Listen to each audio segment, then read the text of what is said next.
Mexico and Canada need us. We don't need them. The deal is important for them. It's not important for us.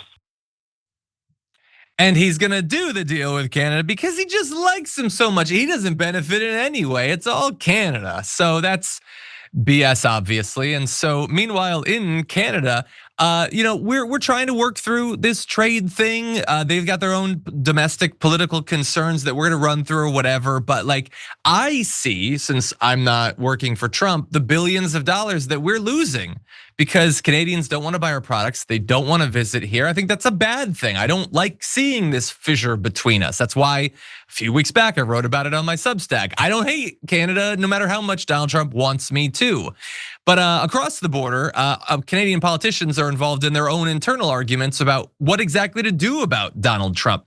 So Mark Carney has been tough. We've profiled that on the show multiple times, but he has also left some room for tensions to cool and maybe to work through some of these diplomatic and trade issues.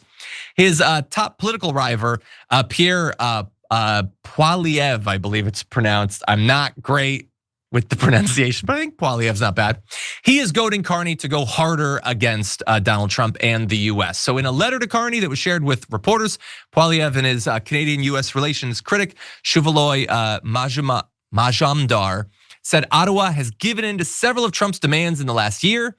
The pair cited scrapping the digital service tax, removing Canada's counter-tariffs, and cutting the United States into a deal to share net toll revenue from the recently opened Gordie Howe International Bridge connecting Windsor, Ontario and Detroit, Michigan. We've profiled both of those segments of this.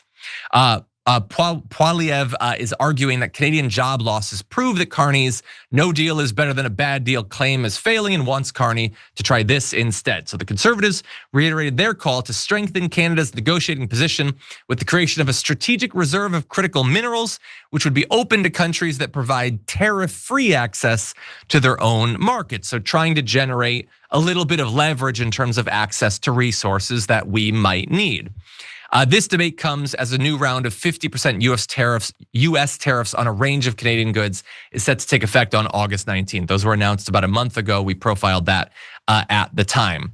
And so Carney's been trying to make a deal offering a few things like ending bans on American alcohol sales in exchange for the tariff relief.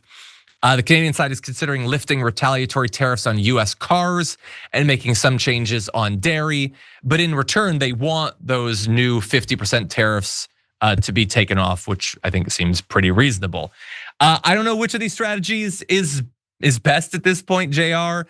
I do think that no matter what you give in to Trump, and even if you're able to get past these 50% tariffs and maybe cool things down, Donald Trump isn't picking these fights for rational, reasonable, predictable reasons. He's doing it, I think, because he needs an enemy. He's doing it because he's thin-skinned.